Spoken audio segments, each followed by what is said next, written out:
Chapter 9. Elizabeth passed the chief of the night in her sister's room, and in the morning had the pleasure of being able to send a tolerable answer to the inquiries which she very early received from Mr. Bingley by a housemaid, and some time afterwards from the two elegant ladies who waited on his sisters. In spite of this amendment, however, she requested to have a note sent to Longbourn, desiring her mother to visit Jane, and form her own judgment of her situation. The note was immediately dispatched, and its contents as quickly complied with. Mrs. Bennet, accompanied by her two youngest girls, reached Netherfield soon after the family breakfast. Had she found Jane in any apparent danger, Mrs. Bennet would have been very miserable; but being satisfied on seeing her that her illness was not alarming, she had no wish of her recovering immediately, as her restoration to health would probably remove her from Netherfield. She would not listen, therefore, to her daughter's proposal of being carried home, neither did the apothecary, who arrived about the same time, think it at all advisable. After sitting a little while with Jane, on Miss Bingley's appearance and invitation, the mother and three daughters all attended her into the breakfast parlour. Bingley met them with hopes that Mrs. Bennet had not found Miss Bennet worse than she expected. "Indeed I have, sir," was her answer. "She is a great deal too ill to be moved. Mr. Jones says we must not think of moving her. We must trespass a little longer on your kindness." "Removed!" cried Bingley. "It must not be thought of. My sister, I am sure, will not hear of her removal." "You may depend upon it, madam," said Miss Bingley with cold civility, "that Miss Bennet will receive every possible attention while she remains with us." Mrs. Bennet was profuse in her acknowledgments.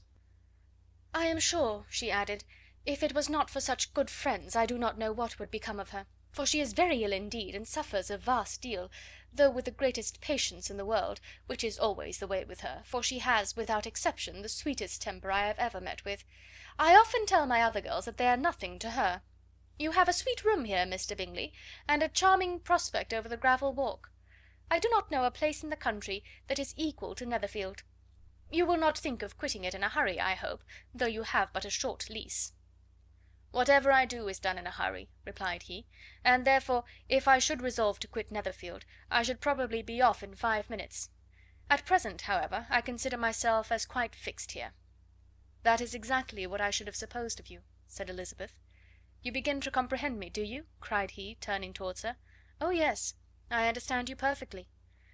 "I wish I might take this for a compliment, but to be so easily seen through I am afraid is pitiful." "That is as it happens. It does not follow that a deep, intricate character is more or less estimable than such a one as yours." "Lizzy!" cried her mother, "remember where you are, and do not run on in the wild manner that you are suffered to do at home." "I did not know before," continued Bingley immediately, "that you were a studier of character. It must be an amusing study." "Yes, but the intricate characters are the most amusing. They have at least that advantage." "The country," said Darcy, "can in general supply but a few subjects for such a study. In a country neighbourhood you move in a very confined and unvarying society." "But people themselves alter so much that there is something new to be observed in them for ever." "Yes, indeed!" cried Mrs. Bennet, offended by his manner of mentioning a country neighbourhood. "I assure you there is quite as much of that going on in the country as in town."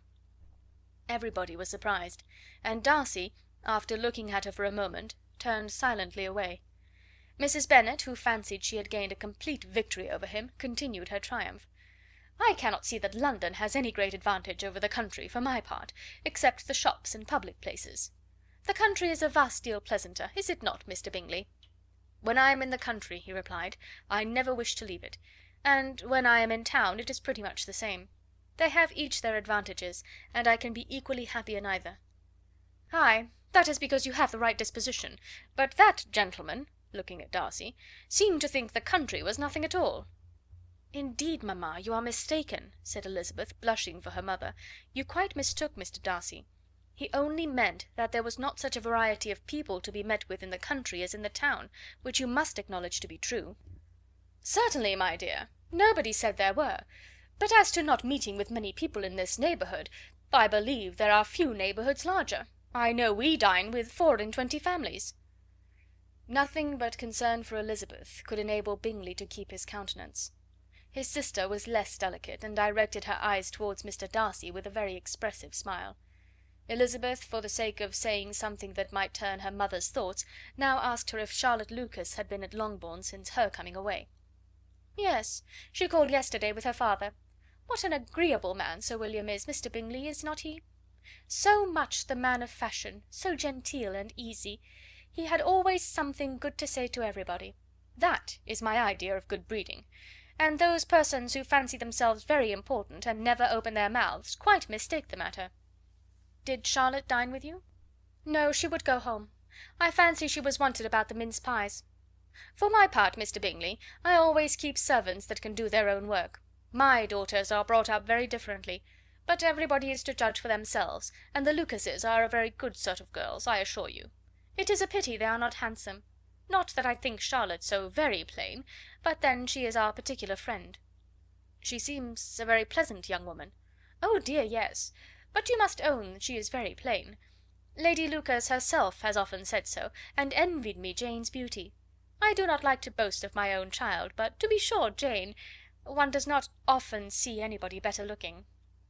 "It is what everybody says. I do not trust my own partiality.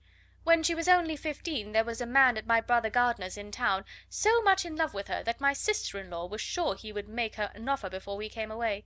But, however, he did not. Perhaps he thought her too young. However, he wrote some verses on her, and very pretty they were." "And so ended his affection," said Elizabeth impatiently. "There has been many a one, I fancy, overcome in the same way. I wonder who first discovered the efficacy of poetry in driving away love." "I have been used to consider poetry as the food of love," said Darcy. "Of a fine, stout, healthy love it may. Everything nourishes what is strong already. But if it be only a slight, thin sort of inclination, I am convinced that one good sonnet will starve it entirely away." Darcy only smiled, and the general pause which ensued made Elizabeth tremble lest her mother should be exposing herself again. She longed to speak, but could think of nothing to say, and after a short silence Mrs. Bennet began repeating her thanks to Mr. Bingley for his kindness to Jane, with an apology for troubling him also with Lizzie. Mr. Bingley was unaffectedly civil in his answer, and forced his younger sister to be civil also, and say what the occasion required. She performed her part indeed without much graciousness, but Mrs. Bennet was satisfied, and soon afterwards ordered her carriage. Upon this signal the youngest of her daughters put herself forward. The two girls had been whispering to each other during the whole visit, and the result of it was, that the youngest should tax Mr. Bingley with having promised on his first coming into the country to give a ball at Netherfield. Lydia was a stout, well-grown girl of 15, with a fine complexion and good-humoured countenance, a favourite with her mother, whose affection had brought her into public at an early age. She had high animal spirits, and a sort of natural self-consequence, which the attention of the officers, to whom her uncle's good dinners, and her own easy manners recommended her, had increased into assurance. She was very equal, therefore, to address Mr. Bingley on the subject of the ball, and abruptly reminded him of his promise, adding that it would be the most shameful thing in the world if he did not keep it. His answer to this sudden attack was delightful to their mother's ear. "I am perfectly ready, I assure you, to keep my engagement, and when your sister is recovered you shall, if you please, name the very day of the ball. But you would not wish to be dancing when she is ill?" Lydia declared herself satisfied. "Oh, yes! It would be much better to wait till Jane was well, and by that time most likely Captain Carter would be at Meryton again. And when you have given your ball," she added, "I shall insist on their giving one also. I shall tell Colonel Forster that it will be quite a shame if he does not." Mrs. Bennet and her daughters then departed, and Elizabeth returned instantly to Jane, leaving her own and her relations' behaviour to the remarks of the two ladies and Mr. Darcy, the latter of whom, however, could not be prevailed on to join in their censure of her, in spite of all Miss Bingley's witticisms on fine eyes. Chapter 9.